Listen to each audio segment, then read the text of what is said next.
नमस्कार दोस्तों, स्वागत है आपका द ग्राउंड रिपोर्ट में। मैं हूं समीर आत्मज मिश्र। बिहार में कानून व्यवस्था की स्थिति जिस तरीके से दिन पर दिन खराब होती जा रही है, पिछले कुछ दिनों से वहां पर मर्डर जिस तरीके से हो रहे हैं, अभी गुरुवार की बात यानी कल की अगर बात कीजिए तो सुबह वहां पटना में, राजधानी पटना के बिल्कुल महफूज इलाके में, जो एकदम पॉश एरिया है, बहुत ही सुरक्षित इलाका है, वहाँ का एक हाई प्रोफाइल हॉस्पिटल है, पारस हॉस्पिटल। वहाँ आईसीयू में अंदर घुसकर कुछ लोग पहुँचते हैं और किसी की जान ले लेते हैं, उसको मार डालते हैं। और शाम होते होते खगड़िया में फिर एक किसान की हत्या हो जाती है। 24 घंटे के भीतर 3 लोगों की जान चली जाती है, मार दिया जाता है। यही नहीं, पिछले 2 हफ्ते के भीतर 50 से ज़्यादा लोगों का मर्डर हो चुका है। अब ये इतनी अचानक यहाँ पर इस तरीके से मर्डर की घटनाएं, रेप की घटनाएं, अपहरण की घटनाएं, ये सारी क्यों हो रही हैं? इसके पीछे कारण क्या है? हालांकि ऐसा कोई नहीं है कि उसके पहले कानून व्यवस्था की स्थिति बहुत अच्छी थी, लेकिन इस तरीके से आए दिन ताबड़तोड़ तरीके से मर्डर, अपहरण नहीं हो रहे थे। ज़रूर बीच बीच में आए दिन तमाम खबरें अपराध की मिलती रहती हैं, लेकिन ऐसा नहीं था। ये चीज़ें पिछले कुछ महीनों से बढ़ी हैं और ख़ास तौर पर पिछले 2-3 महीनों से बढ़ी हैं। और 2 हफ्ते में जैसा हमने बताया कि 50 से ज़्यादा, यानी लगभग 55 के करीब, या हो सकता है कुछ और भी ज़्यादा, इतने मर्डर, केवल मर्डर हो चुके हैं। और इनमें से कई मर्डर पटना में हुए। बिहार में मुख्यमंत्री नीतीश कुमार तमाम दूसरे मुद्दों पर घिरे ही हैं।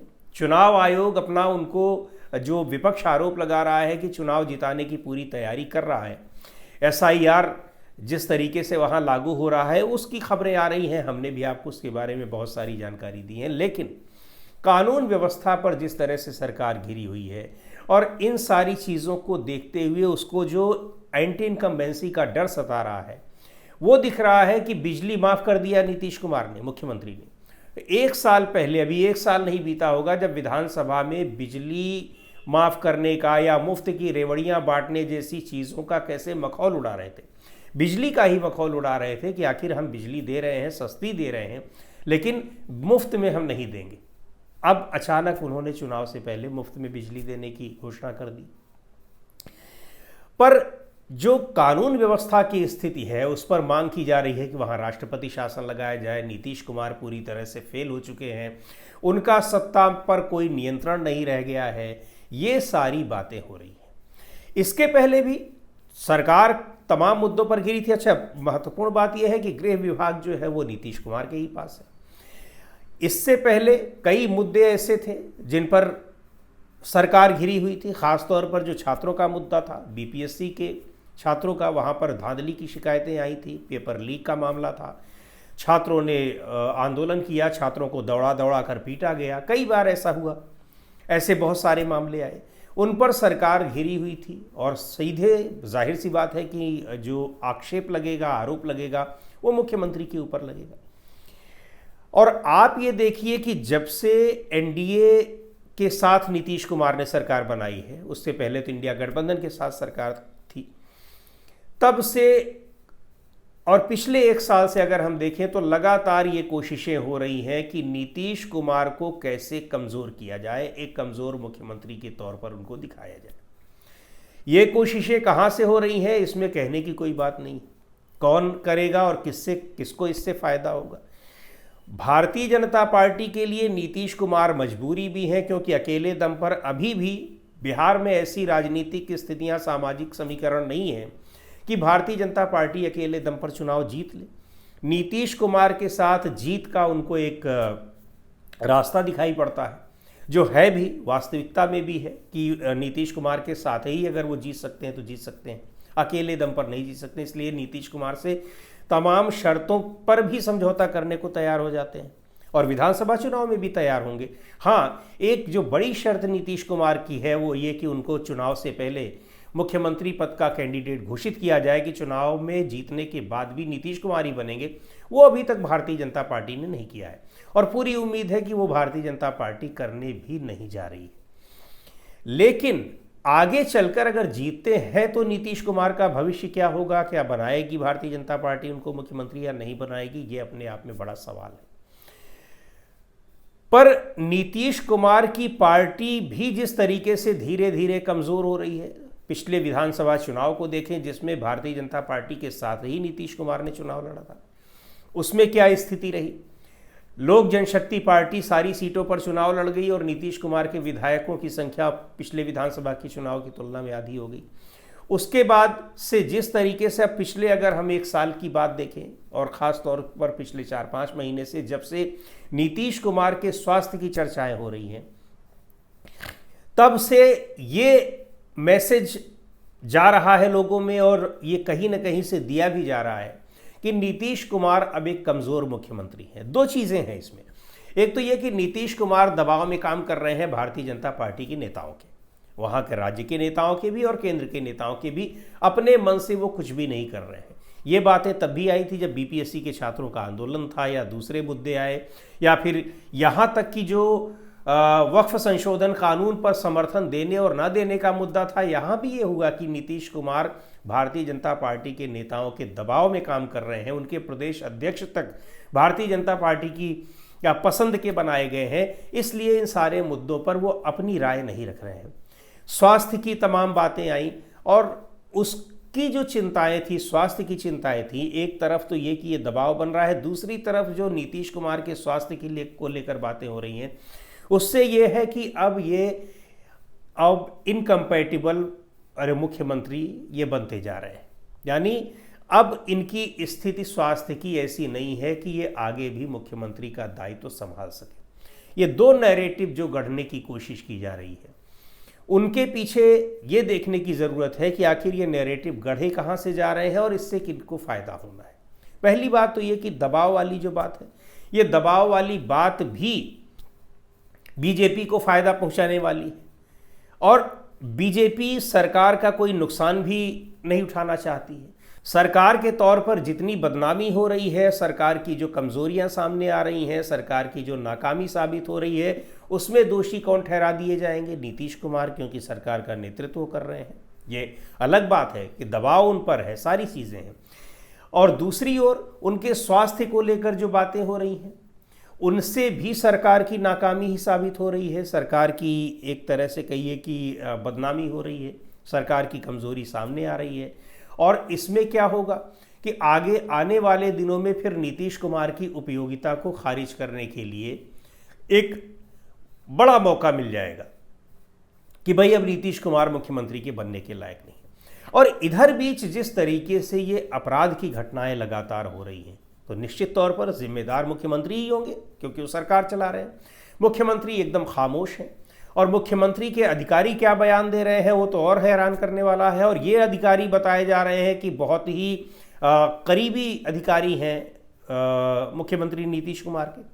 ये कह रहे हैं कि अप्रैल, मई, जून ये ऐसा महीना होता है कि जिसमें किसानों के पास कोई काम नहीं रहता है, तो आकर वो अपराध करते हैं, उनको लोग सुपारी दे देते हैं और आकर लोगों को मार देते हैं। इतना बड़ा आरोप तो किसानों के ऊपर मुझे लगता है कभी किसी ने लगाया ही नहीं होगा, लेकिन एडीजी साहब कह रहे हैं कि ऐसा होता है और ये ऐसा महीना ही है कि इसमें अपराध बढ़ जाते हैं। अब एडीजी साहब को पता है कि अपराध बढ़ जाते हैं, लेकिन उस अपराध को रोकने की वो कोई कोशिश नहीं करते। सीधे तौर पर वो दिखा रहे हैं कि हम जानते हुए भी अपराध नहीं रोक सकते हैं, और अपराध नहीं रोक सकते हैं तो जिम्मेदार कौन? एडीजी साहब नहीं होंगे, जिम्मेदार तो सीधे तौर पर मुख्यमंत्री होंगे। क्या आप ऐसी पॉलिसी आप क्यों नहीं बनाए? ये सारी चीज़ें मुख्यमंत्री को ही कुल मिलाकर घेरने की कोशिश हो रही है। और इन सब में एक और बात है, अपराध की एक पुराने समय में जो पुराना रजीम था आरजेडी का, उसको जिस तरह से जंगल राज कह के प्रचारित किया गया, तो एक और भी मैसेज देने की कोशिश है कि अगर ये अब नीतीश कुमार ढीले पड़ गए हैं, सरकार भले ही एनडीए की है, लेकिन अगर किसी दूसरी पार्टी का मुख्यमंत्री आ जाता है या दूसरी पार्टी की सरकार बन जाती है, तो इसी तरह की स्थितियां फिर आ सकती हैं।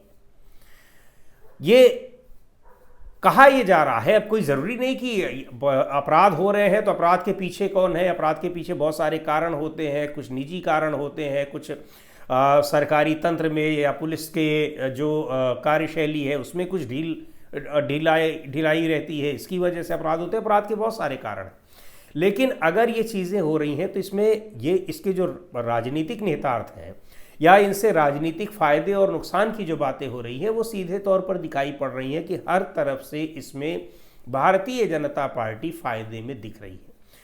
वो नीतीश कुमार की कमजोरियां अगर हैं तो ये उसका फायदा लेगी और ये आने वाले दिनों में कह देगी कि वैसे भी जनता दल यूनाइटेड की स्थितियां बहुत अच्छी नहीं दिखाई पड़ रही हैं। और ये माना जा रहा है कि अब जनता दल यूनाइटेड का ही नंबर है। जिस तरीके से बीजेपी अपने सहयोगी दलों को ख़त्म करने की कोशिश करती है तो उस लाइन में अब जनता दल यूनाइटेड ही दिखाई पड़ रही है। लेकिन सीधे तौर पर उनके नेता को नीतीश तमाम समझौते करने के बाद भी उनसे जुड़े हुए हैं, तो अचानक उनको खारिज नहीं कर देंगे। तो खारिज करने के, उनको रास्ते से हटाने के कुछ न कुछ कारण ढूंढे जाएंगे। कारण अब बहुत सारे साफ हैं और सबसे बड़ा कारण यही है कि वो असमर्थ हैं सरकार चलाने में और स्वास्थ्य संबंधी उनके कारण है। तो ये बीजेपी के लिए एक बड़ा मौका है। दूसरी ओर एक ये भी दिखाना है कि अगर एक दूसरी सरकार भी आ जाएगी और भारतीय जनता पार्टी की सरकार नहीं रहेगी, अब ये दिखाने की कोशिश होगी कि पिछली सरकारों में भी यही हो रहा था और अब नीतीश कुमार की सरकार में भी यही हो रहा है। इसलिए बहुत ज़रूरी है कि इसमें भारतीय जनता पार्टी को एक अकेले दम पर उसको इतना बहुमत मिले कि वो अपनी सरकार बना सके। ये एक नैरेटिव गढ़ने की कोशिश है। हालांकि अकेले दम पर सरकार बनाने का तो मौका मिल भी नहीं सकता है, क्योंकि सीटों का भी बंटवारा तो हुआ नहीं है। लेकिन 100 से ज़्यादा सीटें शायद ही भारतीय जनता पार्टी के में आए, या 110 सीटें आ जाएंगी, जो भी आ जाएंगी, लेकिन इतनी सीटें तो नहीं आएंगी कि उसको अकेले दम पर बहुमत मिल जाएगा, क्योंकि उतनी सीटें तो उसको लड़ने के लिए भी नहीं मिलेंगी। लेकिन भारतीय जनता पार्टी केवल इसी चुनाव का नहीं देख रही है, उसकी निगाह में इस चुनाव के बाद की स्थितियां भी हैं कि किसी पार्टी को बहुमत नहीं मिला, नीतीश कुमार की पार्टी सिमट गई, भारतीय जनता पार्टी भी बहुमत से चूक गई, या नीतीश कुमार के साथ भी एनडीए गठबंधन को बहुमत नहीं मिला, तो आने वाले कुछ दिनों में केंद्र में अपनी सरकार है ही, ऑपरेशन लोटस में उसको महारत भी हासिल है। लेकिन इन परिस्थितियों में अगर राष्ट्रपति शासन लगाकर चुनाव करवाएगी तो फिर उसको ये उम्मीद रहेगी कि वो भारतीय जनता पार्टी बिहार में अटल बिहारी वाजपेयी का सपना साकार कर सकती है। क्या सपना था? कि बिहार में उसकी अकेले सरकार बने। ये भारतीय जनता पार्टी के नेता बहुत कई बार इसको स्पष्ट कर चुके हैं कि उन लोगों की मंशा यही है।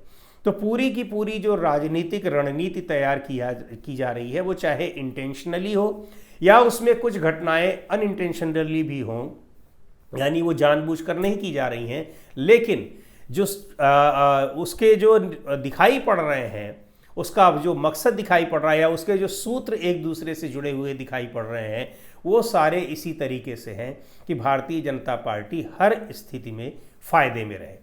अब अपराध अचानक बढ़ने की वजह क्या है, क्यों हो रहे हैं, ये अपनी जगह है, लेकिन अगर अपराध बढ़ रहे हैं, सरकार की उसमें नाकामी दिख रही है, सरकार फेल दिख रही है, तो ये नीतीश कुमार के ऊपर सारी जिम्मेदारी जा रही है। और नीतीश कुमार के ऊपर जिम्मेदारी जा रही है तो एक तरीके से भारतीय जनता पार्टी उससे अपना पीछा छुड़ाने की कोशिश करेगी, पीछा छुड़ाएगी। और आने वाले दिनों में वो इन सारी जिम्मेदारियों को, जब वो नीतीश कुमार से अलग हो जाएगी, तो साफ तौर पर उनके ऊपर एक डाल देगी कि मुख्यमंत्री तो नीतीश कुमार थे, भारतीय जनता पार्टी के नेता तो कुछ कर ही नहीं पा रहे थे।